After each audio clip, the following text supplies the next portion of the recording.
সংবাদ দুপুরে আপনাদের সাথে আছেন মাহমুদা মমিতা এবং আমি সাফাত বিন ফরিদ। শুরুতে জানিয়ে দিচ্ছি প্রধান শিরোনাম। করোনা স্বাস্থ্যবিধি নিশ্চিতে রাজধানীতে ভ্রাম্যমাণ আদালত, মাস্ক না পরলে 500 টাকা পর্যন্ত জরিমানা।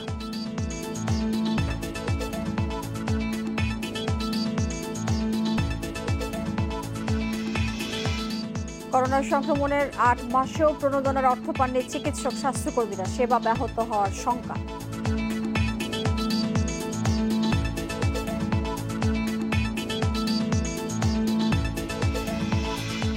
রাজধানী শ্যামপুরে সহকর্মীর ছোড়া অকটেনে দগ্ধ রিয়াদের মৃত্যু, 3 আসামিকে গ্রেপ্তার করেছে পুলিশ।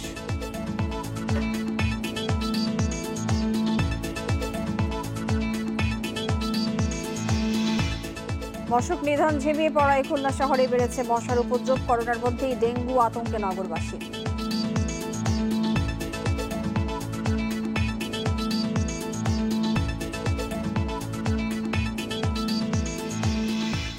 এবং ভাষাঞ্চরে রোহিঙ্গাদের আর্থ-সামাজিক উন্নয়নের ব্যাপক সম্ভাবনা, স্থানান্তরে দাতাদের আপত্তি নিয়ে প্রশ্ন।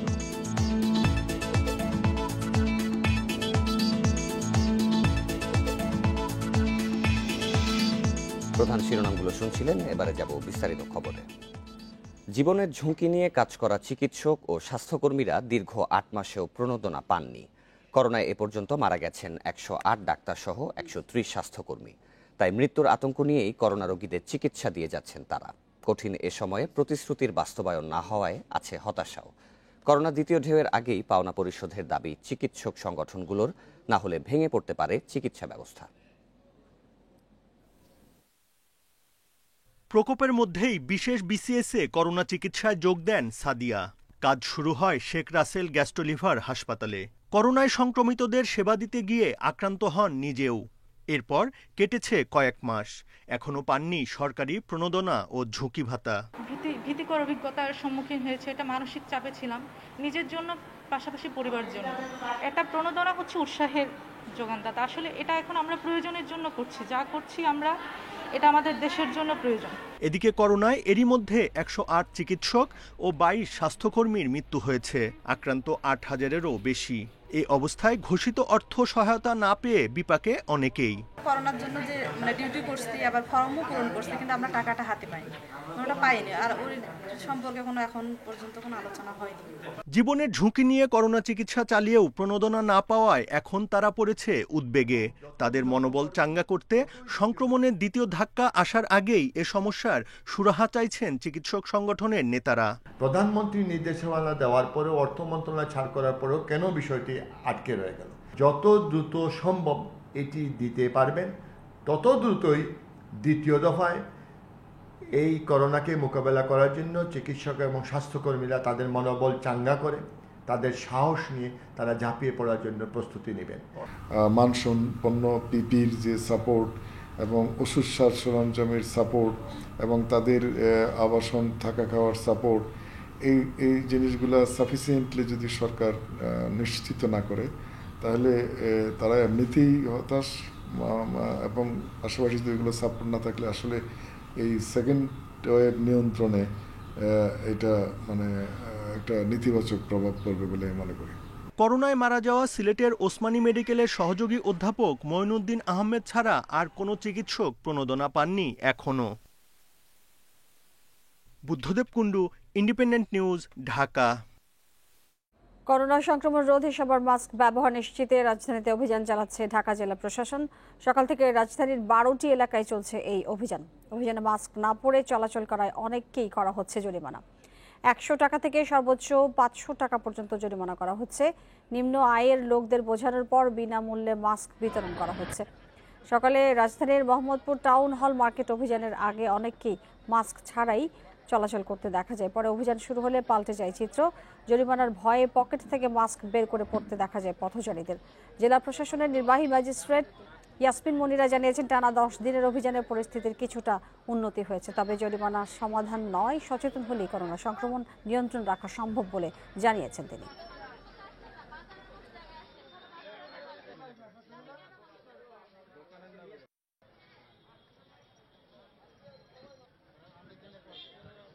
জরিমানাটা কিন্তু আমাদের যে ব্যবহার করছে না তাকে জরিমানা করতে হবে এমন না। আমাদের কথা হচ্ছে যে আমাদের যে নির্দেশনাটা হচ্ছে যে ক্যাম্পেইন এবং হচ্ছে যে এটার মূল উদ্দেশ্য হচ্ছে মানুষকে সচেতন করা, আর যাকে মনে হয় যে সে সচেতন তার উচিত ছিল পড়া তাকে জরিমানা করছি। দেশে আবারও বেড়েছে করোনার সংক্রমণ, সেই বিষয়টি মাথায় রেখে স্বাস্থ্যবিধি মানতে 22টি মন্ত্রণালয়কে নির্দেশনা দিয়েছে সরকার। মন্ত্রিপরিষদ বিভাগের নির্দেশে প্রতিদিনই অভিযান চালাচ্ছে ভ্রাম্যমাণ আদালত। এরপরও ফিরছে না সচেতনতা, অনেকেই বাইরে চলাফেরা করছেন মাস্ক ছাড়া, মানছেন না শারীরিক দূরত্ব। আমরা দেখেছি যে 12টি এলাকায় অভিযান চালাচ্ছে ও র্যাব, জেলা প্রশাসন। সেই বিষয়ে জানতে আমাদের সাথে এবার যোগ দিচ্ছেন সহকর্মী বিপ্রজিৎ চন্দ্র। বিপ্রজিৎ, 12টি জায়গার কথা বলছিলেন আপনি, এখন কোথায় আপনি আছেন এবং সার্বিক অভিযানের পরিস্থিতি আমাদেরকে একটু জানাবেন। মমিতা, এই মুহূর্তে আমি আছি বসিলা এলাকায় ভ্রাম্যমাণ আদালতের অভিযান চলছে গত ঘন্টা দুয়েক ধরে। এখানে এসে আমরা প্রথম যেমন দেখেছিলাম যে অনেকেই তখন ছিলেন মাস্ক ছাড়া ঘোরাফেরা করছিলেন, তো তাদেরকে অনেককেই জরিমানা করা হয়েছে, বোঝানো হয়েছে, যারা নিম্ন আয়ের মানুষ ছিলেন বোঝানোর পর কিন্তু তাদেরকে মাস্ক পরিয়ে দেওয়া হয়েছে। আর এখন গণপরিবহনগুলো যেগুলো বাস যাচ্ছে দিক দিয়ে, এই বাসগুলোতেও থামিয়ে সেখানে দেখা হচ্ছে যে সবাই আসলে মাস্ক পরিধান করেছেন কিনা, এবং তারা যদি না পরে থাকেন তো তাদেরকে আসলে এখানে বিভিন্ন অঙ্কের জরিমানা করা হচ্ছে। আর আপনি একটি বিষয় জানেন যে আমরা কিন্তু নির্বাহী ম্যাজিস্ট্রেটদের সঙ্গে কথা বলেছি, তারা আমাদেরকে যেটি জানিয়েছেন যে মাস্ক বিষয়ে অর্থাৎ স্বাস্থ্যবিধি পূর্ণাঙ্গ প্রতিপালনে মানুষকে সচেতন করে তোলাই কিন্তু তাদের মূল লক্ষ্য, আর এই লক্ষ্য নিয়ে তারা কাজ করে যাচ্ছেন। আর এ কারণেই ঠিক জরিমানাটা করা হচ্ছে, জরিমানা করলে মানুষ সচেতন হবে, অন্তত জরিমানার ভয়ে হলেও মানুষ স্বাস্থ্যবিধি মেনে চলতে বাধ্য হবে। আর এখানে আমরা অনেকেই দেখেছি মাস্ক বিষয়ে সচেতনতা কিন্তু এখনও গড়ে ওঠেনি অনেকের মাঝে। টানা 10 দিনের অভিযানে হয়তো মাস্ক পরার সংখ্যাটা বেড়েছে, অর্থাৎ এখন প্রায় 70 থেকে 75% মানুষ মাস্ক পরেই বাইরে বের হচ্ছেন, কিন্তু মাস্ক তারা পরছেন সঠিক নিয়ম যেটি মাস্ক পরার, সেই নিয়মটি তারা মানছেন না। অর্থাৎ মাস্ক পরলে মাস্ক অনেককে আমি দেখেছি যে তারা থুতনিতে মাস্ক রেখে দিচ্ছেন অথবা বারবার মুখে হাত দিচ্ছেন। হ্যাঁ, এরকম বেশ কিছু বিষয় কিন্তু আমরা লক্ষ্য করেছি। অর্থাৎ মাস্ক পরার যে সঠিক নিয়মে মাস্ক না পরলে জনস্বাস্থ্য বিশেষজ্ঞরা বলছেন যে মাস্ক পরার সঠিক নিয়ম যদি না মানা যায় তাহলে করোনা যে কথাগুলোই বলছিলেন যে মাস্ক পরার যে সঠিক নিয়ম, মাস্ক পরানোটাই আসলে মূল বিষয় নয়, এই যে বিষয়গুলো সচেতনতামূলক যে মেসেজগুলো, সেগুলো কি আসলে যাদেরকে ধরা হচ্ছে তাদেরকে বলা হচ্ছে কিনা, তাদেরকে সতর্ক করা হচ্ছে কিনা?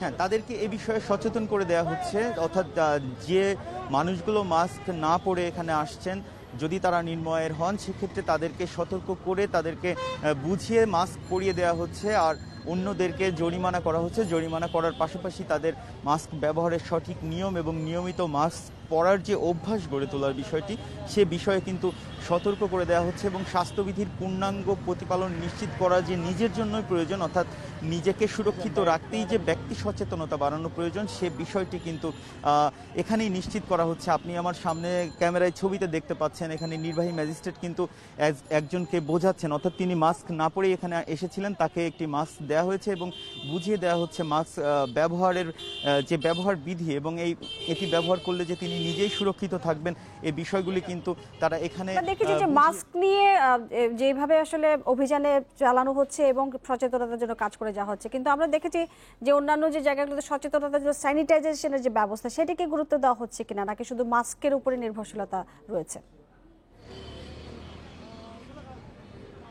খুব ভালো প্রশ্ন করেছেন আপনি। আসলে স্যানিটাইজার ব্যবহার করা কিংবা অন্যান্য যে স্বাস্থ্যবিধি, শারীরিক বা সামাজিক দূরত্ব, এই বিষয়গুলো কিন্তু নিশ্চিত করার কোনো রকম তৎপরতা আমরা মোবাইল কোর্টের এখানে দেখতে পাইনি। যেমন আমরা বাসগুলোতে যখন দেখেছি, বাসে কিন্তু যাত্রী তোলা হচ্ছে, যাত্রী তোলার কতগুলি নিয়ম ছিল বা স্বাস্থ্যবিধি তৈরি করে দেওয়া হয়েছিল। সেই বিধির মধ্যে অন্যতম ছিল যে প্রত্যেক যাত্রীকে হ্যান্ড স্যানিটাইজ করে তারপর তাকে বাসে তুলতে হবে, তাদের প্রত্যেকের মাস্ক আছে কিনা সে বিষয়টি নিশ্চিত করতে হবে। আমরা বাসগুলোতে দেখেছি যারা এই কাজগুলি করবেন, অর্থাৎ বাসের যারা কন্ট্রাক্টর হেল্পার তাদেরই কিন্তু মুখে মাস্ক নেই এবং হাতে কোনো স্যানিটাইজারের বোতল নেই। সেক্ষেত্রে আমরা নিশ্চিত হতে পেরেছি যে বাসে কিন্তু এই স্বাস্থ্যবিধিগুলো মানা হচ্ছে না।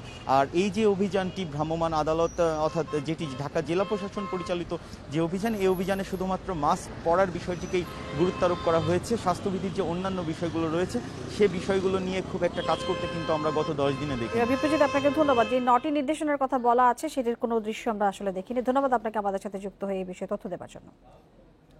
কিডনি অপসারণে এক নারীর মৃত্যুর ঘটনায় বঙ্গবন্ধু শেখ মুজিবুর রহমান মেডিকেল বিশ্ববিদ্যালয় হাসপাতালের 4 চিকিৎসকের বিরুদ্ধে হত্যা মামলা হয়েছে।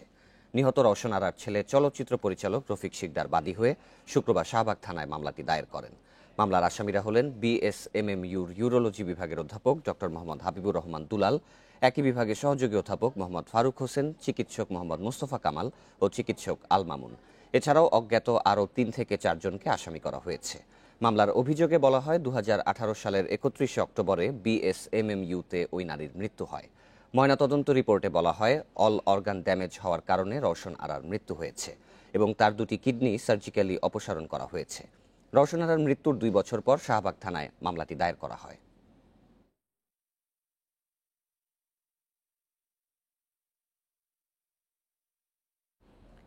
রাজধানীর শ্যামপুরে গায়ে অকটেন ঢেলে আগুনে দগ্ধ কর্মচারী রিয়াদ হোসেন মারা গেছেন।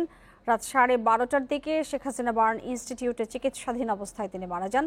চিকিৎসকরা জানিয়েছেন আগুনে রিয়াদের শরীরে 40% পড়ে গিয়েছিল। গত মঙ্গলবার শ্যামপুর ফিলিং স্টেশনের কর্মচারী রিয়াদ হোসেনের গায়ে অকটেন ঢেলে আগুন ধরিয়ে দেন সহকর্মীরা।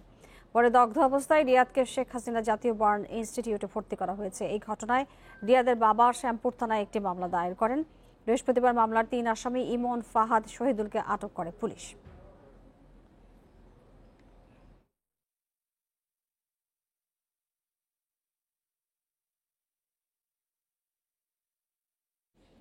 রোহিঙ্গাদের জন্য সম্ভাবনার ক্ষেত্র হতে পারে ভাসানচর। উর্বর জমিতে চাষাবাদ সহ অর্থনৈতিকভাবে নিজেদের সক্ষমতা তৈরির সুযোগ রাখা হয়েছে সেখানে। নিরাপত্তা নিশ্চিতে রয়েছে 3 বাহিনী।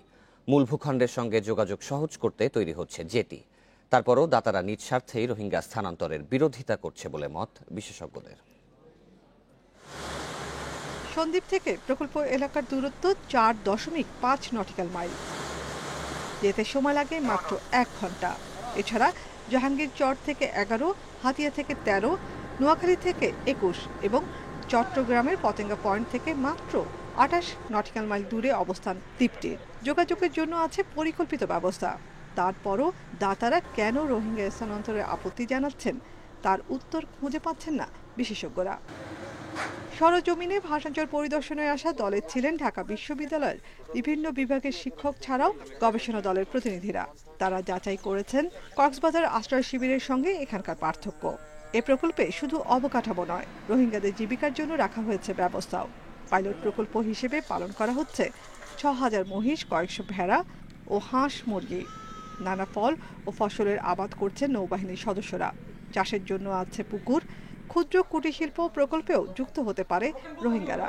স্কুল কলেজের যে ব্যবস্থাটা করা হচ্ছে পর্যায়ক্রমে, সেখানে দক্ষ আমি মনে করি যে রোহিঙ্গা নাগরিক তৈরি হবে, কারণ তাদেরকেও তো সাস্টেন করতে হবে। তারা তো এভাবে সবসময় ডিপেন্ডেন্ট হয়ে থাকতে পারবে না। জীববৈচিত্র্য এখানে যেই ধরনের স্থাপনা করা হচ্ছে সকল ধরনের নাগরিক সুবিধা এখানে দেওয়া আছে। স্যান্ডের ভিতরে মিঠা পানি আছে। এই মিঠা পানি আপনি টিউবওয়েল যদি করেন, সাং করেন এখানে, তাহলে এই মিঠা পানিটা উঠাতে হবে। জাতিসংঘ প্রতিনিধি এবং শরণার্থী ত্রাণ ও প্রত্যাবাসন বিষয়ক কমিশনের অফিসের জন্য রাখা হয়েছে আলাদা ভবন। খাদ্য মজুদের জন্য 3টি সুরক্ষিত ওয়্যারহাউস। এসব গুদামে 1 লাখ মানুষের 3 মাসের খাবার মজুদ রাখা যাবে। স্বাস্থ্য সেবায় আছে 2টি 20 শয্যার হাসপাতাল, 4টি কমিউনিটি ক্লিনিক। দাতাদের এই যে একটা তাদের যে নিজস্ব স্বার্থের কারণে রোহিঙ্গাদের স্বার্থটা যে এখানে ক্ষতিগ্রস্ত হচ্ছে, দাতাদের সে বুঝতে হবে। নিরাপত্তা নিশ্চিতে পুরো এলাকায় রয়েছে সিসি ক্যামেরার আওতায়। রোহিঙ্গাদের নিরাপত্তা নিশ্চিত করতে এখানে শুধুমাত্র সিসিটিভি দিয়েই ঘেরাও করা হয়নি। পুলিশ প্রশাসনের পাশাপাশি নৌবাহিনীর সদস্যরাও এই নিরাপত্তা নিশ্চিত করতে তারা দায়িত্ব পালন করবেন। সাথে থাকবে কোস্টগার্ডের বাহিনীর সদস্যরাও। তারপরও কেন কাঁটাতারের বেড়ায় ঘেরা, সে প্রশ্নের উত্তর দিলেন প্রকল্প পরিচালক। এটা আসলে কারাগারও না, এটা একটা বাসস্থান অবস্থান যেখানে অন্যান্য দ্বীপ, সন্দ্বীপ এবং হাতিয়ার মতো একটা দ্বীপ, ও RRRC এবং পুলিশ প্রশাসনের মাধ্যমে ওরা অবস্থান করবে। ওদের ব্যক্তিগত নিরাপত্তার কথা বিবেচনা করেই কিন্তু এই কাঁটাতারের বেড়াটা দেওয়া হয়েছে, এবং এখানে যেহেতু মহিষ থাকতেছে, গরু ছাগল আছে, ওরা যেন ঢুকতে না পারে। পরিদর্শনে আসা প্রতিনিধিদের মতে দেশের নিরাপত্তার স্বার্থেই রোহিঙ্গা স্থানান্তরের বিকল্প নেই, আর আন্তর্জাতিক যে কোনো আশ্রয় শিবির থেকে উন্নত সুযোগ সুবিধা রাখা হয়েছে ভাসানচরে। তাই এই প্রশ্নে বিরোধিতা থেকে সরে আসতে দাতাদের আহ্বান জানিয়েছেন বিশেষজ্ঞরা। নাফিজুদ্দৌলা, ইন্ডিপেন্ডেন্ট নিউজ, ভাসানচর, নোয়াখালী। সেলিমপুত্র ইরফানের নৌ কর্মকর্তা ওয়াসিফকে মারধরের মামলার তদন্ত শেষ পর্যায়ে রয়েছে। অভিযোগপত্র জমা হতে পারে ডিসেম্বরে। সিসিটিভি ফুটেজ দেখে ইরফান সহ 5 জনের সম্পৃক্ততা পেয়েছেন গোয়েন্দারা। এর মধ্যে 4 জন গ্রেপ্তার হলেও পলাতক পঞ্চম আসামি। তাকে শনাক্ত করে গোয়েন্দারা বলছেন তিনি ইরফানের আরেক দেহরক্ষী ওয়াসিফকে মারধরেও জড়িত তিনি। পাশাপাশি খোঁজ চলছে ঘটনাস্থল থেকে যে গাড়িতে করে ইরফান চলে যান সেটির।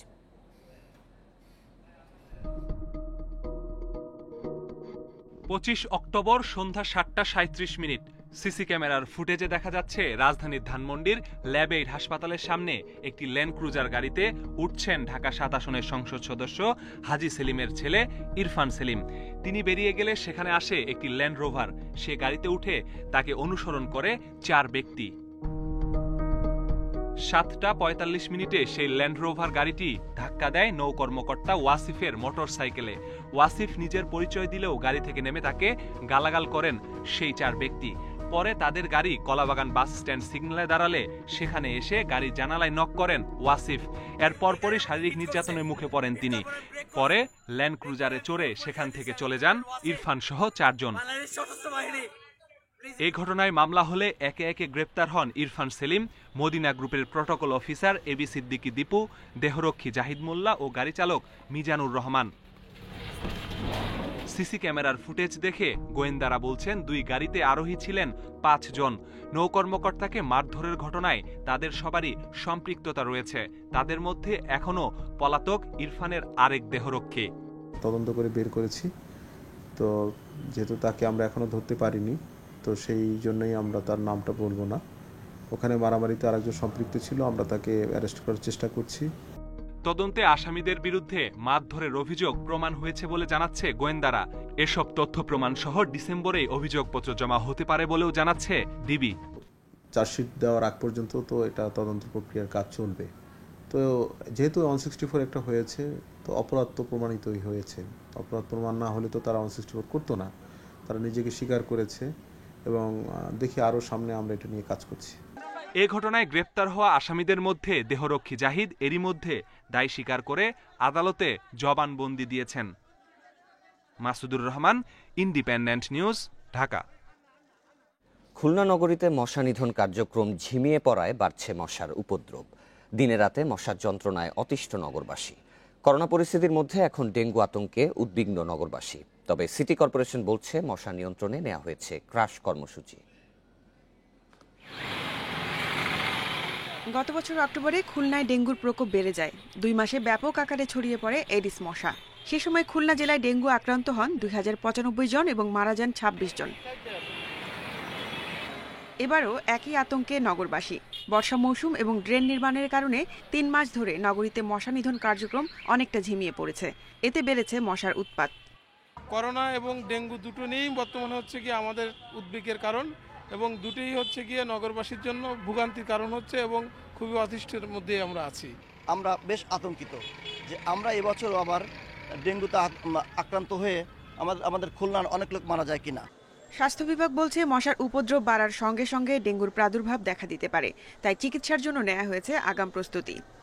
যেহেতু 2-1 রোগী পাওয়া যাচ্ছে, সুতরাং সবাই আমরা সচেতন এবং কনসার্ন, এবং সবাইকে বলবো, বিশেষ করে যারা জনসাধারণ আছে, বাড়ির পরিবেশ পরিচ্ছন্নতা জানিয়ে ঠিকমতো রাখে। সিটি কর্পোরেশন বলছে মশার উপদ্রব কমাতে কয়েকদিন ধরে সব নালায় লার্ভাসাইড ছিটানো হয়েছে। এছাড়া প্রতিদিন প্রতিটি ওয়ার্ডে 2টি করে ফগার মেশিনের মাধ্যমে মশা নিধন অভিযান চলছে। ডেঙ্গু আমাদের একটা প্রেয়াদায়ক হয়ে দাঁড়াইছে করোনার মধ্যে। ডেঙ্গুর জন্য আমরা কি করছি, সেই লিফলেট বিতরণ, মাইকিং, এগুলো করে পাবলিককে সচেতনতা বৃদ্ধি করাচ্ছি। প্লাস এর সঙ্গে ডেঙ্গু যাতে না হয় সেজন্য কি হচ্ছে, কালো তেল, লার্ভিসাইড সকালে দিচ্ছি, বিকালে আমরা ফগিং করতেছি। চলতি বছর এ পর্যন্ত খুলনা বিভাগে 52 জন ডেঙ্গু রোগী শনাক্ত হয়েছে। Independent news desk. এবারে খুলনা ডেঙ্গু পরিস্থিতি নিয়ে আরো বিস্তারিত জানাতে যুক্ত হবেন সহকর্মী AHM শামীমুজ্জামান। শামীম, বিগত বছরে যেটা বলা হয়েছে যে অক্টোবর থেকে প্রায় 2000-এর বেশি রোগী খুলনায় ডেঙ্গু আক্রান্ত হয়েছেন এবং এবছরেও প্রায় 52 জন রোগীর শনাক্ত হয়েছেন ডেঙ্গুতে। তো সিটি কর্পোরেশন বা স্থানীয় প্রশাসন যে ধরনের ব্যবস্থা নিয়েছে তাতে কি নগরবাসী সন্তুষ্ট হতে পেরেছে কিনা? গত বছর কিন্তু অক্টোবর থেকে ডেঙ্গু রোগীর যে দেখা দেয় এবং অক্টোবর, নভেম্বর এবং ডিসেম্বর এই 3 মাস কিন্তু খুলনাতে ডেঙ্গু ভয়াবহ আকার ধারণ করে এবং খুলনা জেলাতেই কিন্তু 2095 জন আক্রান্ত হয় এবং 26 জন মারা যায়। আর খুলনা বিভাগের যে 10টি জেলায় কিন্তু 20,000-এরও বেশি লোক ডেঙ্গুতে আক্রান্ত হয়। তবে গত বছরের যে এই বছরের চিত্রটা কিন্তু কিছুটা ভিন্ন, কেননা গত বছর কিন্তু অক্টোবর থেকেই ডেঙ্গু রোগী, অক্টোবর নভেম্বর থেকে কিন্তু আসলে ডেঙ্গু যে রোগীর সংখ্যা ভয়াবহ আকারে বাড়তে থাকে, কিন্তু সেই তুলনায় কিন্তু এই বছর চিত্রটা অনেকটাই ভিন্ন এবং এই বছর যে ডেঙ্গু যে রোগীর সন্ধান এই পর্যন্ত যেটা পাওয়া যাচ্ছে আসলে সেটা কিন্তু খুব বেশি নয়। খুলনা বিভাগে কিন্তু এই পর্যন্ত 52 জন ডেঙ্গু রোগীর সন্ধান এই পর্যন্ত মিলেছে। তবে গত বছরের সাথে যদি এই বছরের হিসাব করা হয় তাহলে গত বছরের চেয়ে কিন্তু এই বছর ডেঙ্গু যে রোগের যে সংখ্যা স্বাস্থ্য বিভাগ আমাদেরকে জানাচ্ছে সেই হিসাবে কিন্তু আসলে ভয়াবহ কিছু নয়। কিন্তু এর পাশাপাশি যেহেতু অক্টোবর, নভেম্বর এবং ডিসেম্বর এই 3 মাস কিন্তু যেহেতু ডেঙ্গু রোগীর দেখা মেলে বা ডেঙ্গু রোগীর সংখ্যা বৃদ্ধি থাকে বা এডিস মশার বংশ বিস্তার হয়, সেই সংখ্যার জায়গা থেকেই কিন্তু স্বাস্থ্য বিভাগ ইতিমধ্যেই প্রস্তুতি গ্রহণ করেছে এবং পাশাপাশি কিন্তু গত মাসের শেষ নাগাদ থেকে শুরু করে এই যে বর্তমান যে মাসটা চলছে নভেম্বর মাস, এই যে 2 মাসে কিন্তু খুলনা মহানগরীতে মশার উপদ্রব বেড়েছে। মশার যন্ত্রণা কিন্তু আসলে নগরবাসী এক ধরনের অতিষ্ঠ অবস্থায় আছে এবং এই বিষয়টা নিয়েই আমি কথা বলেছিলাম খুলনা সিটি কর্পোরেশনের সাথে। তারা যেটা বলছেন, যেহেতু বৃষ্টির মৌসুম ছিল এবং এর পাশাপাশি খুলনা মহানগরীতে ড্রেন নির্মাণের কাজ চলছে, এই দুটো কারণে কিন্তু আসলে মশা নিয়ন্ত্রণের জন্য খুলনা সিটি কর্পোরেশনের যে ধরনের ভূমিকা থাকার কথা ছিল সেই ভূমিকাটা কিন্তু অনেকটাই ঝিমিয়ে পড়েছিল। কিন্তু তার পাশাপাশি যেহেতু মশার উপদ্রব দেখা দেওয়ার সাথে সাথেই কিন্তু কেসিসি আবার মশা নিয়ন্ত্রণে কাজ করছে। তবে এই বিষয়টা কিন্তু আসলে নগরবাসীকে কিন্তু আসলে এই কেসিসির এই উদ্যোগে কিন্তু নগরবাসী সন্তোষ প্রকাশ করছে না। তার কারণ কি, কেসিসি বলছেন যে আসলে মশা সম্পূর্ণ নিয়ন্ত্রণ যদি করা সম্ভব হয় তাহলেই কিন্তু তারা আসলে সেই সন্তোষের জায়গা আসবে। তার কারণ কি, যেহেতু মশা যদি থাকে, মশার বংশ যদি বিস্তার হয় তাহলে কিন্তু আসলে এডিস মশার বংশ বিস্তারের সাথে সাথে ডেঙ্গু রোগের কিন্তু আসলে প্রাদুর্ভাব দেখা দিতে পারে। তারা যেটা বলছেন যে কেসিসির দায়িত্বশীল পর্যায়ে যারা আছেন বা কেসিসির মেয়র যারা আছেন, কেসিসির মেয়রের প্রতি নগরবাসী যে দাবিটা জানাচ্ছেন যে আসলে যে মশা যাতে সম্পূর্ণ নির্মূল করা যায় বা মশার উপদ্রব বা মশার উৎপাত বা মশার বংশবৃদ্ধি যাতে সম্পূর্ণ যাতে নির্মূল করা যায় সেই জন্য যাতে কেসিসি ব্যবস্থা গ্রহণ করে। তবে কেসিসি যেটা বলছেন যে আসলে মশা বংশ বিস্তারে কিন্তু কেসিসি ইতিমধ্যে তৎপরতা গ্রহণ করেছে। খুলনায় ডেঙ্গু মশার উপদ্রবের বিষয়ে বিস্তারিত জানাচ্ছিলেন আমাদের সহকর্মী। বঙ্গবন্ধুর ভাস্কর্য নিয়ে একটি ধর্মীয় সাম্প্রদায়িক গোষ্ঠী যে অনাহত বিতর্কের সৃষ্টি করছে তার ভিন্ন কোনো উদ্দেশ্য থাকতে পারে বলে মন্তব্য করেছেন আওয়ামী লীগের সাধারণ সম্পাদক ওবায়দুল কাদের। সকালে রাজধানীর সরকারি বাসভবনে এক ব্রিফিংয়ে কথা বলেছেন তিনি। ভাস্কর্য নিয়ে মন গড়া ব্যাখ্যা মুক্তিযুদ্ধের চেতনা এবং দেশের সংস্কৃতির প্রতি চ্যালেঞ্জ বলেও জানিয়েছেন ওবায়দুল কাদের। বঙ্গবন্ধুর ভাস্কর্য নিয়ে একটি ধর্মীয় সাম্প্রদায়িক গোষ্ঠী অনাহূত বিতর্কের সৃষ্টি করছে, তার ভিন্ন কোনো উদ্দেশ্যও থাকতে পারে। ইসলাম চর্চার সাথে এর সম্পর্ক নেই বলে ধর্মপ্রাণ মুসলমানরা মনে করে। ভাস্কর্যকে তারা মূর্তি বলে অপপ্রচারে নেমেছে। তারা নিজেরাই এক ভ্রান্তিতে আছে। দেশের আলে সাতক্ষীরায় নিখোঁজে 2 দিন পর নবজাতক সোহানের মরদেহ উদ্ধার করা হয়েছে। গতরাত 1টার দিকে সদর উপজেলার হাওয়ালখালী গ্রামে শিশুটির নানা নূর ইসলামের বাড়ির সেপটিক ট্যাঙ্ক থেকে মরদেহটি উদ্ধার করেছে পুলিশ। এ ঘটনায় শিশুটির বাবা মাকে আটক করেছে পুলিশ। সাতক্ষীরা সদর সার্কেলের অতিরিক্ত পুলিশ সুপার মির্জা সালাউদ্দিন জানান, সোহান হোসেন স্ত্রী সন্তান নিয়ে শ্বশুরবাড়ি হাওয়ালখালী গ্রামে থাকতেন। বৃহস্পতিবার দুপুরে তাদের 15 দিন বয়সী সন্তান সোহান ঘুমন্ত অবস্থায় মায়ের পাশ থেকে নিখোঁজ হয়। এ ঘটনায় থানায় সাধারণ ডায়েরি করে সোহাগকে জিজ্ঞাসাবাদে শিশুটিকে সেপটিক ট্যাঙ্কে ফেলে দিয়েছেন বলে স্বীকার করেন তিনি। তার স্বীকারোক্তিতে পুলিশ গতরাতে শিশুটিকে উদ্ধার করে। শিশুটি জন্ডিস, রিকেট, নিউমোনিয়া, হার্টের সমস্যা সহ বিভিন্ন রোগে ভুগছিল। চিকিৎসার জন্য পর্যাপ্ত অর্থ না থাকায় শিশুটিকে ফেলে দেয়া হয়েছে বলে দাবি করে শিশুটির বাবা মা।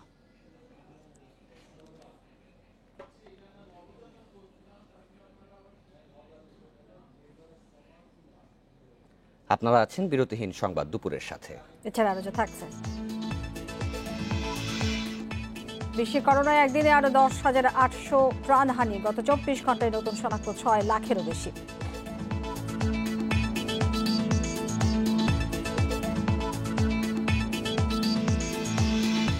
শীর্ষ পরমাণু বিজ্ঞানী হত্যার উপযুক্ত প্রতিশোধের হুঁশিয়ারি ইরানের, ইসরায়েলের জড়িত থাকার অভিযোগ।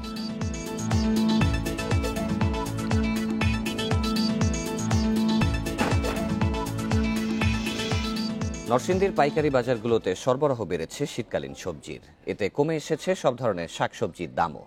কৃষি বিভাগ বলছে ফলন ভালো হওয়ায় অতিবৃষ্টির সময়ের ক্ষতি কাটিয়ে উঠতে পারবেন চাষিরা। অতিবৃষ্টির কারণে ক্ষতিগ্রস্ত হয়েছিল শীতের আগাম সবজির আবাদ। তবে ক্ষতি কাটিয়ে ওঠার চেষ্টায় কমতি রাখেননি নরসিংদীর চাষিরা। পরে আবহাওয়াও এসেছে অনুকূলে, এখন ভালো ফলন পাচ্ছেন তারা। এই বৃষ্টির কারণে মানুষ ফসল করতে পারছে না, করছে এবং বৃষ্টি নষ্ট হয়ে গেছে, এই জন্য দাম একটু বাড়ছে, এখন আবার একটু কমে গেছে। এখন বৃষ্টি না হলে একটু দাম বেশ কম যাওয়াই হয়, একটু বিক্রি করতে পারবো। জেলার 9টি পাইকারি বাজারে বেড়েছে শাকসবজির সরবরাহ, কমে এসেছে দামও। ফুলকপি এটা কিছুদিন আগে আছে 55, 60, 70, এখন 40, 35। আর মনে করেন সিম আগে যেটা আছে 70 বা 75, এইটা মানে 50, 55 টাকা করে আছে। সব ধরনের সবজি আসতেছে বাজারও, মানুষ নিতেছে, আরো আসবে, নতুন জিনিস আসবে আরো। কৃষি কর্মকর্তারা বলছেন ফলন ভালো হওয়ায় মৌসুমের শুরুর দিকের ক্ষতি কাটিয়ে উঠতে পারবেন চাষিরা। এই যে বৃষ্টি, এটা ধরুন সবজির বীজ যে জমিতে ফেলছে সেখানে হয়তো জমি ক্ষতিগ্রস্ত হয়েছে, তারা আবার পরবর্তীতে বীজ ফেলতেছে, তো এইভাবে করে সবজিটা মানে বেরোতে সময় লাগতেছে। এই অন্তর্বর্তীকালীন সময়ে সবজির দামটা বেশি থাকবে। আমি আশা করি আগামী 15-20 দিনের ভিতরেই শীতকালীন সবজি বাজারে আসলে সবজির দাম কমে যাবে। জেলা কৃষি বিভাগের তথ্যে চলতি মৌসুমে নরসিংদীতে শীতকালীন শাকসবজির আবাদের লক্ষ্যমাত্রা নির্ধারণ করা হয় 9,983 হেক্টর জমিতে। এই পর্যন্ত আবাদ হয়েছে 8,855 হেক্টরে। Independent news desk. আলুর পরে এবার সবজির দাম বেঁধে দেওয়ার পরিকল্পনা করছে সরকার। কৃষি বিপণন অধিদপ্তর বলছে এ কাজে উৎপাদন থেকে সরবরাহ পর্যন্ত প্রতিটি ধাপ পর্যালোচনা করে দেখা হচ্ছে। মন্ত্রণালয়ের অনুমোদন পেলে মাঠে নামবে তারা। তবে এসবের আগে বাজার ব্যবস্থাপনাকে গুরুত্ব দিয়ে দেখতে বলছেন বিশ্লেষকরা। দেশে বছরে সবজির চাহিদা 1,52 লাখ টন। গত বছর উৎপাদন হয়েছিল 1,72 লাখ টন। চাহিদার তুলনায় উৎপাদন বেশি হলেও বাজারে সবজির দাম চড়া।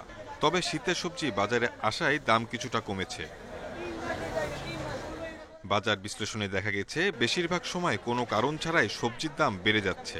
তাছাড়া বাজার ভেদেও দামের হেরফের হচ্ছে। অভিযোগ আছে কারণ নিয়ন্ত্রণ না থাকায় ফয়দা নিচ্ছে মধ্যস্বত্বভোগীরা।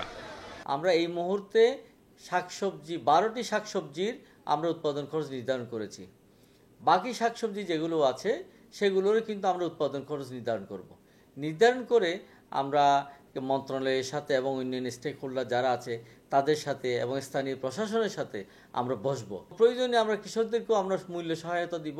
আমরা কিন্তু ভোক্তারা যাতে আরও স্বল্প দামে তারা শাকসবজি পায় সেই ব্যবস্থা আমরা গ্রহণ করব। দাম নির্ধারণ করে দেওয়ার পরও ন্যায্য দামে আলু বিক্রি হচ্ছে না। তারপরও সবজির দাম নির্ধারণ করে দিচ্ছে কৃষি বিপণন অধিদপ্তর। বিশ্লেষকরা বলছেন বেঁধে দেওয়া দামে বিক্রি হচ্ছে কিনা সেটা তদারকি করতে হবে। কোনো কারসাজি পাওয়া গেলে ব্যবস্থা নিতে হবে। এক ধরনের মানুষ সবসময় বসে থাকে এবং এটা একটা সবসময় সুযোগ নেয়। যেহেতু আমরা কোনো ধরনের কঠোর এক্সাম্পল সৃষ্টি করতে পারিনি, যেমন আমি মজুতদারি আইনের কথাও যদি বলি, ওটা যদি কঠোরভাবে বাস্তবায়ন করি গত বছর, তা ডেফিনেটলি এই বছর এটা হবে না। সুতরাং আমাদের কাছে ওই ধরনের কোনো বেস্ট এক্সাম্পল নেই। আমরা অনেক মুখে বলছি কিন্তু বাস্তবায়ন করছি না। আমার মনে হয় এখন বাস্তবায়ন করে যদি জাতিকে দেখাতে পারেন, ডেফিনেটলি আগামী 2021 সালে আপনার কৃষির অবশ্যই সুফল পাবে এবং আমাদের ভোক্তারাও ন্যায্য মূল্য পাবে। আইন অনুযায়ী 37টি কৃষি পণ্যের যৌক্তিক দাম নির্ধারণের ক্ষমতা কৃষি বিপণন অধিদপ্তরের। Shahid Ahmed, independent news, Dhaka. মানিকগঞ্জ সিংগাইর হেমায়েতপুর আঞ্চলিক মহাসড়ক নির্মাণ শেষ হলেও এখনও চালু হয়নি। এর মধ্যেই ঘটছে একের পর এক দুর্ঘটনা। স্থানীয়রা বলছেন, মহাসড়ক নির্মাণের ক্ষেত্রে বিপজ্জনক বাঁক সংস্কার না করা ও অবাধে যান চলাচলের জেরেই ঘটছে দুর্ঘটনা। 17 অক্টোবর মানিকগঞ্জ সিংগাইর ও হেমায়েতপুর আঞ্চলিক মহাসড়কের মিথলা বাস স্ট্যান্ড এলাকায় ট্রাক চাপায় নিহত হন মোটরসাইকেল আরোহী। এর আগে 13 অক্টোবর সিংগাইরের দেউলি এলাকায় ট্রাক সিএনজি মুখোমুখি সংঘর্ষে শিশুসহ 2 জন নিহত হয়। 22 অক্টোবর বাস খাদে পড়ে চালক সহ নিহত হন 3 জন। 4 মাসে এই মহাসড়কে 10 দুর্ঘটনায় মারা গেছেন অন্তত 12 জন। স্থানীয়রা বলছেন, এ পথে বেপরোয়া গতি ও ফিটনেসবিহীন যানগুলো চলছে অবাধে। এছাড়া সংস্কার হয়নি বিপজ্জনক বাঁক। পাল্লা দেওয়ার কারণেই, এই দ্রুত গতির কারণেই এই দুর্ঘটনাগুলো ঘটতেছে। রাস্তার দক্ষিণ পাশে যে প্রতিরোধকগুলো, খুঁটিগুলো আছে, খুঁটিগুলো অত্যন্ত একেবারেই নিম্নমানের। বিভিন্ন জায়গাতে এই কিছু ঝুঁকিপূর্ণ বাঁক রয়েছে, সেই বাঁকগুলো অবশ্যই সহজীকরণ না করলে এই দুর্ঘটনা কখনোই বন্ধ করা যাবে না। সড়ক নির্মাণের ত্রুটি নিয়ে কথা বলতে গেলে এড়িয়ে যান সড়ক বিভাগের কর্মকর্তারা। আমাদের ডিপার্টমেন্টের যে প্রধান, ওনার পারমিশন ছাড়া কোনো বক্তব্য, কোনো সাক্ষাৎকার, কোনো দেওয়া যাবে না। তবে দুর্ঘটনা বাড়ার কারণ খুঁজছে প্রশাসন ও সড়ক বিভাগ। অবৈধ যান নিয়ন্ত্রণে চেকপোস্ট বসানোর কথা বলছে পুলিশ। যেখানে বাস থামানোর আলাদা জায়গাগুলো তৈরি করা, যেখানে রিক্সা স্ট্যান্ড সেখানে রিক্সা স্ট্যান্ড তৈরি করা, এবং ছোটোখাটো গাড়িগুলো এই রোডে যাতে সরাসরি চলাচল করতে না পারে এই মহাসড়কে, সেটির একটি সিদ্ধান্ত হয়েছে। এই স্পিড নিয়ন্ত্রণের জন্য আমরা নির্বাহী প্রকৌশলী সড়ক ও জনপথকে আমরা অনুরোধ করেছি যে কিভাবে এটাকে নিয়ন্ত্রণ করা যায়। পাশাপাশি আমরা আমাদের জেলা পুলিশের পক্ষ থেকে চেকপোস্ট করেছি। 30 কিলোমিটার দীর্ঘ মহাসড়কটি নির্মাণে ব্যয় হয়েছে প্রায় 250 কোটি টাকা। Independent news desk. মহাসড়কে খানাখন্দ সংস্কার না করে চরম দুর্ভোগে যাত্রী এবং চালকরা। পাশাপাশি প্রতিদিনের যানজট ভোগান্তি বাড়িয়েছে আরও। এছাড়া ক্ষতি হচ্ছে যানবাহন, ঘটছে দুর্ঘটনা। সড়ক সংস্কারে উদ্যোগের কথা জানিয়ে সড়ক বিভাগ বলছে, শিগগির এই সমস্যার সমাধান করা হবে। গাজীপুরের চান্দনা চৌরাস্তা থেকে নাওজোর গুরুত্বপূর্ণ এ মহাসড়কে ছোট বড় অনেক গর্ত, উঠে গেছে কার্পেটিং। এছাড়া গাড়ি পার্কিং, ইউটার্ন এবং অবৈধ 3 চাকার যান চলাচল করায় প্রতিদিন সৃষ্টি হচ্ছে যানজট। যানজটে 20 মিনিটের রাস্তা পার হতে সময় বেশি লাগছে 1.5 থেকে 2 ঘন্টা। প্রতিদিনই ঘটছে দুর্ঘটনা। রাস্তা এখন পানি, বৃষ্টি, আপনার কাদায় অনেক বড় বড় গর্ত। যাত্রী নিয়ে আসার সময় গাড়ি অনেক সময় উল্টা জায়গা, বেয়ারিং ভাঙা জায়গা, গাড়ির মোটরের ক্ষতি হয়। এই রাস্তা খারাপ থাকার কারণে রাস্তায় জ্যামজট লেগে থাকে। এদিকে পটুয়াখালী বিঘাই সড়কের 25 কিলোমিটারে রয়েছে খানাখন্দ, সঙ্গে যুক্ত হয়েছে নদী ভাঙন। সব মিলিয়ে পুরো সড়কটি এখন চলাচলের অনুপযোগী। রাস্তায় কোনো কাজই হয় না। 2বার টেন্ডার হয়েছে, 2বার খাইয়ে ফেলাইছে, কিন্তু এর কাজ কোনো কেউ করে না। খুব অসুবিধা, অটোমেটিক করে লাগিয়ে যায়। 3 বছর আগে এলজিডি কর্তৃপক্ষ জাইকার একটি প্রকল্পে সড়কটি সংস্কারের জন্য অন্তর্ভুক্ত করে। তবে এতদিনেও প্রকল্পের কোনো অগ্রগতি নেই। জাইকা প্রজেক্টের কার্যক্রম এখন পর্যন্ত সম্পন্ন হয় নাই বিধায় এই রাস্তা দিয়ে হাজার হাজার লোকের চলাচলের সমস্যা সৃষ্টি হচ্ছে। আমরা এই অর্থ বছরে জিওবি মেইনটেন্যান্সের মাধ্যমে এই টোটাল রাস্তাটা মেরামতের কার্যক্রম হাতে নিচ্ছি। সবকিছু ঠিক থাকলে চলতি অর্থ বছরেই সড়কটি সংস্কার করার কথা রয়েছে। সোহেলি জাহান, ইন্ডিপেন্ডেন্ট নিউজ ডেস্ক। বিশ্বে করোনায় 24 ঘন্টায় 10,800 মানুষের মৃত্যু হয়েছে। এ নিয়ে বিশ্বের মোট প্রাণহানি 14,48,000-এর বেশি। নতুন 6 লাখের বেশি রোগী নিয়ে মোট আক্রান্তের সংখ্যা 6,19,00,000 ছাড়িয়েছে। একদিনে যুক্তরাষ্ট্রে প্রাণ গেছে 1400-র বেশি মানুষের। এ নিয়ে দেশটিতে মোট মৃত্যু 2,71,000 ছাড়িয়েছে। সংক্রমিত হয়েছে 1,64,000। দেশটিতে সবার আগে কারা ভ্যাকসিন পাবে সে বিষয়ে আগামী সপ্তাহে উপদেষ্টাদের ভোট নেবে সিডিসি। ইতালিতে একদিনে 827 জনের মৃত্যু হয়েছে। ভাইরাস মিলেছে 28,000-এর বেশি মানুষের দেহে। এদিকে ফ্রান্সে 581 জনের মৃত্যু নিয়ে মোট প্রাণহানি প্রায় 52,000। এছাড়াও পোল্যান্ডে 579, যুক্তরাজ্যে 521 ও ব্রাজিলে 501 জনের প্রাণহানি হয়েছে। ভারতে 24 ঘন্টায় মৃত্যু হয়েছে 438 জনের। নতুন প্রায় 40,000 রোগী নিয়ে সংক্রমিতের সংখ্যা 93 লাখের বেশি।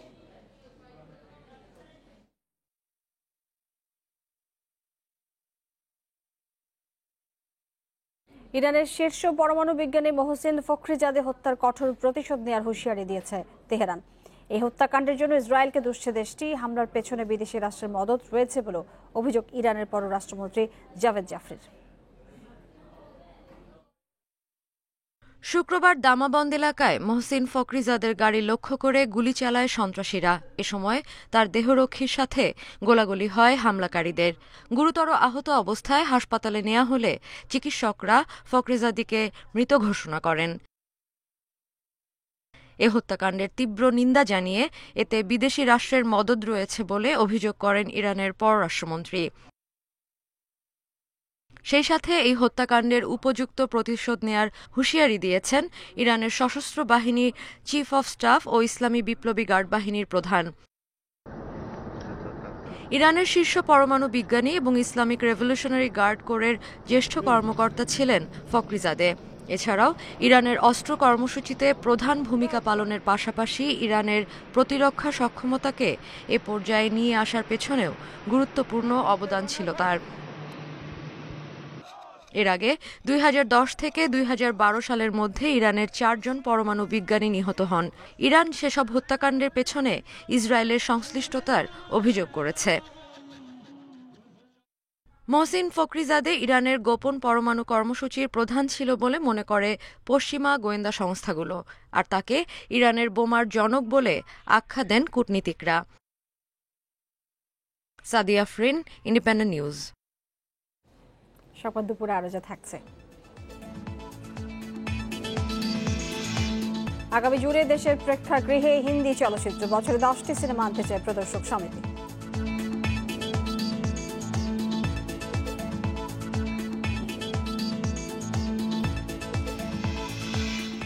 এবং কাতারে দ্বিতীয় প্রস্তুতি ম্যাচে বিকেলে মাঠে নামছে জাতীয় ফুটবল দল, পরিণত খেলার প্রতিশ্রুতি।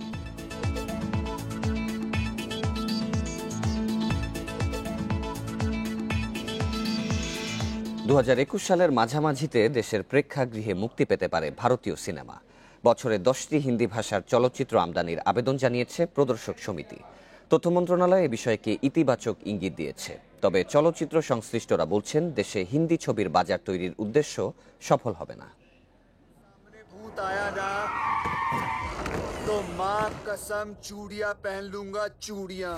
পর্যাপ্ত মানসম্মত সিনেমা না থাকার অজুহাতে ভারতীয় সিনেমা আমদানি করতে চাইছেন হল মালিকেরা। চলচ্চিত্র প্রদর্শক সমিতির পক্ষ থেকে বছরে 10টি বলিউড সিনেমা আমদানির প্রস্তাব দেয়া হয়েছে তথ্য মন্ত্রণালয়ে। তাদের এই প্রস্তাব আমলেও নিয়েছে মন্ত্রণালয়।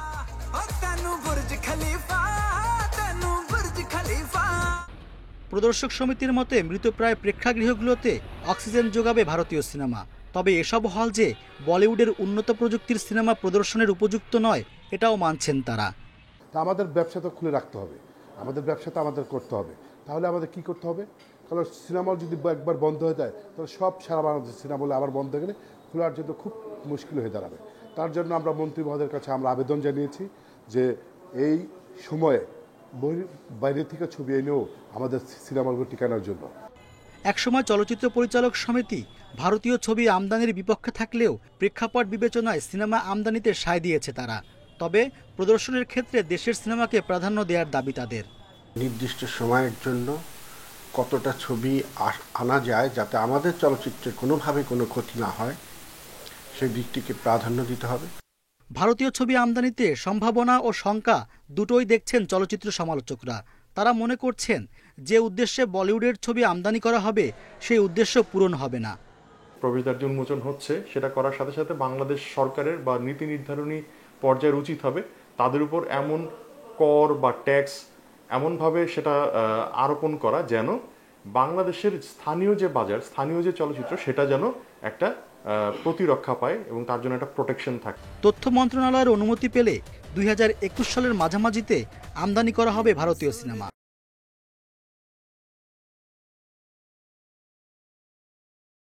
Rezwan Siddiqui, independent news, Dhaka. কাতারে আজ দ্বিতীয় প্রস্তুতি ম্যাচে লুসাইল স্পোর্টস ক্লাবের বিপক্ষে মাঠে নামবে জাতীয় ফুটবল দল। প্রথম ম্যাচের ভুল সূত্রে এই ম্যাচে আরও পরিণত ফুটবল খেলায় মনোযোগ জামাল সাদ্দের। বিশ্বকাপ বাছাই পর্বে কাতার ম্যাচের আগে নিজেদের বোঝাপড়া বাড়ানোর তাগিদ সহকারী কোচ মাসুদ পারভেজ কায়সারের। কাতারে বসে র্যাঙ্কিংয়ের উন্নতির সুখবর পেল জামালরা। 3 ধাপ এগিয়েছে লাল সবুজ। সাম্প্রতিক পারফরমেন্সে 187 থেকে 184-তে এগিয়েছে বাংলাদেশ। নেপালের বিপক্ষে 2 প্রীতি ম্যাচের সিরিজ জিতে নেয় রেটিং বেড়েছে বেঙ্গল টাইগারদের। 914 রেটিংয়ের সাথে 6 পয়েন্ট যুক্ত করেছে বেঙ্গল টাইগার্স। 4 ডিসেম্বর কাতারের বিপক্ষে জিততে পারলে আরও উন্নতির সুযোগ লাল সবুজদের।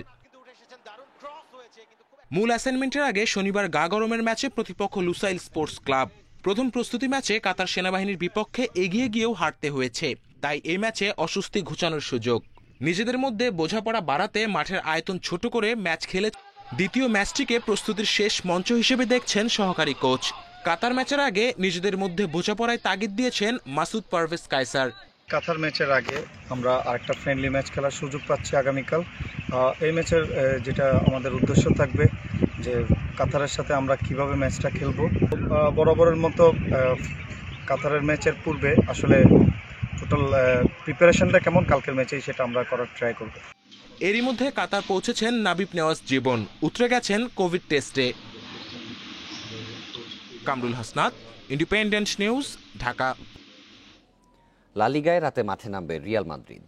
ঘরের মাঠে লস ব্লাঙ্কোদের প্রতিপক্ষ আলাভেজ। ম্যাচ শুরু রাত 2টায়। মাদ্রিদ ডিফেন্সের স্তম্ভ সার্জিও রামোসকে পাওয়া যাবে না চোটের কারণে। ফিট হয়ে ওঠেননি করিম বেনজেমাও। রিয়ালের সর্বশেষ ম্যাচ ছিল চ্যাম্পিয়ন্স লিগে ইন্টার মিলানের বিপক্ষে। সে ম্যাচে জয় পেলেও লা লিগার শেষ 2 ম্যাচে জয়হীন জিদানের দল।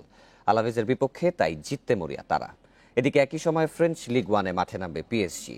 লিগের শেষ ম্যাচে মোনাকোর বিপক্ষে হারে অস্বস্তিতে আছে লা পারিজিয়ানরা। তবে চ্যাম্পিয়ন্স লিগে লাইপজিগের বিপক্ষে জিতে চনমনে নেইমাররা। টেবিল টপার পিএসজি মাঝারি মানের দল বোর্দোর বিপক্ষে জিততে আত্মবিশ্বাসী।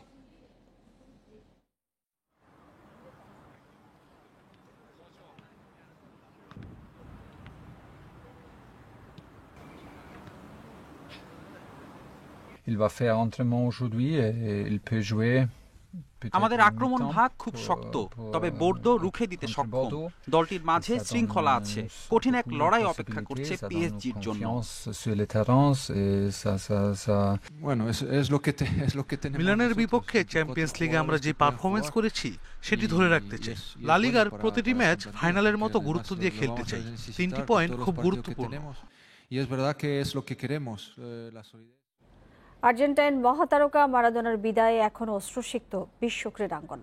মারাদোনার প্রিয় 2 ক্লাব বোকা জুনিয়র্স আর বার্সেলোনা শ্রদ্ধা জানিয়েছে তাদের লেজেন্ডকে। আর মারাদোনা নেই এটা মেনে নিতেই যেন পারছে না ইতালির নেপলস শহরের মানুষ, কারণ নাপোলি আর মারাদোনা ছিল একে অপরের সমর্থক। মারাদোনা মারা গেছেন 3 দিন হলো, শেষকৃত্য হয়ে গেছে, কিন্তু ভক্তদের মনে মারাদোনার অবস্থান চিরন্তন। এই যে মাথা নিচু করে অশ্রুসিক্ত মেসি, এই মুহূর্তে তার পরিচয় শুধুই একজন মারাদোনা ভক্ত। একই অবস্থা পিকে গ্রিজম্যানদেরও। 1 মিনিট নীরবতাও তাদের শোক পুরোপুরি তুলে ধরতে যথেষ্ট নয়।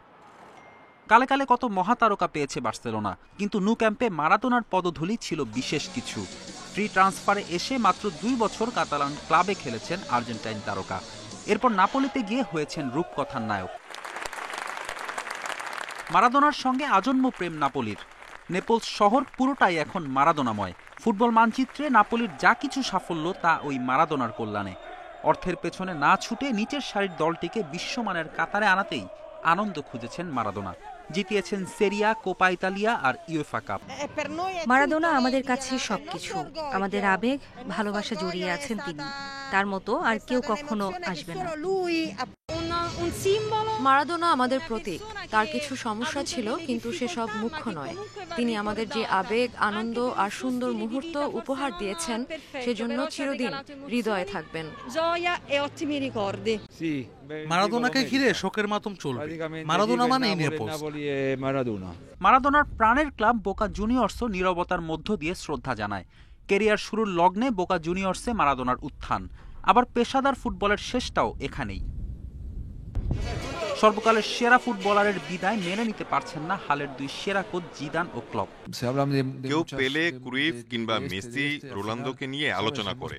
এরা সবাই গ্রেট, কিন্তু মারাদোনা খুব বিশেষ একজন। ফুটবলে তার তুলনা চলে না। তার এই বিদায় খুব দুঃখের। খেলোয়াড়ি জীবনে মারাডোনার সঙ্গে আমার একবারই সাক্ষাৎ হয়। মনে হচ্ছিল আমি কোনো পোপের সঙ্গে দেখা করতে এসেছি। ফুটবল মারাডোনাকে মিস করবে, আমিও খুব মিস করব তাকে। nice life can be when you are a world class. কোটি ভক্তকে অশ্রুসিক্ত করে নিজ শহরে সমাহিত করা হয়েছে মারাদোনাকে। ফুটবল কিংবদন্তির চিরবিদায়ের শোক এখনো বহমান। আর্জেন্টাইন কংগ্রেসও বিশেষভাবে স্মরণ করেছে তাদের মহানায়ককে। ফেরদৌস ইসলাম, ইন্ডিপেন্ডেন্ট নিউজ। 3 ম্যাচ সিরিজের প্রথম টি20তে সাউথ আফ্রিকাকে 5 উইকেটে হারিয়েছে ইংল্যান্ড। টসে জিতে ফিল্ডিংয়ের সিদ্ধান্ত নেয় ইংলিশ অধিনায়ক মর্গ্যান। ব্যাটিংয়ের শুরুতেই ওপেনার বাভুমাকে হারায় সাউথ আফ্রিকা। এরপর হাল ধরেন ডিকক আর ডুপ্লেসি। ডিকক 30 করে আউট হন, তবে 50 তুলে নেন ডুপ্লেসি। শেষ দিকে ডুসেন ও ক্লাসেনের ব্যাটে ভর করে বোর্ডে 179 রান জমা করে প্রোটিয়ারা। চ্যালেঞ্জিং টার্গেটে ব্যাট করতে নেমে মাত্র 34 রানে 3 উইকেট হারায় ইংল্যান্ড। কিন্তু এরপর জনি বেয়ারস্টো আর বেন স্টোকসের ব্যাটিংয়ে দারুণভাবে ঘুরে দাঁড়ায় 3 লায়ন্স। স্টোকস 37 করে আউট হলেও অপরাজিত 86 রানে ম্যাচ জিতিয়ে মাঠ ছাড়েন Bairstow. Yes, that's how to finish it. A fist pump and high fives all round for England. Johnny Bairstow takes them to victory with a quite Bangabandhu জন্মশতবার্ষিকী উপলক্ষে গোপালগঞ্জের মধুমতি নদীতে হয়ে গেল বঙ্গবন্ধু 17তম জাতীয় দূরপাল্লা সাঁতার প্রতিযোগিতা। প্রতিযোগিতায় নারী এবং পুরুষদের প্রথম হন সেনাবাহিনীর নাইমা আক্তার এবং সেনাবাহিনীর ফয়সাল আহমদ। এর আগে সকাল 10:30 থেকে শুরু হয় এই প্রতিযোগিতা। প্রতিযোগিতায় দেশের বিভিন্ন অঞ্চলে নির্বাচিত 14 জন সাঁতারু অংশগ্রহণ করেছিলেন। এদের মধ্যে বিভিন্ন বয়সের 7 জন পুরুষ সাঁতারু এবং 7 জন নারী সাঁতারু ছিলেন। প্রতিযোগিতার জেলার মধুমতি নদীর কংসুর থেকে হরিদাসপুর ব্রিজ পর্যন্ত প্রায় 10 কিলোমিটার সাঁতার কাটতে হয়েছে। বাংলাদেশ সুইমিং ফেডারেশনের উদ্যোগে বাংলাদেশ নৌবাহিনীর সহযোগিতায় এই প্রতিযোগিতার আয়োজন করা হয়। আয়োজকরা জানিয়েছেন, সারা দেশে ছড়িয়ে ছিটিয়ে থাকা প্রতিভাবান সাঁতারুদের খুঁজে বের করার লক্ষ্যে এই আয়োজন। প্রতিযোগিতায় প্রধান অতিথি হিসেবে উপস্থিত ছিলেন নৌবাহিনীর প্রধান অ্যাডমিরাল এম শাহিম ইকবাল।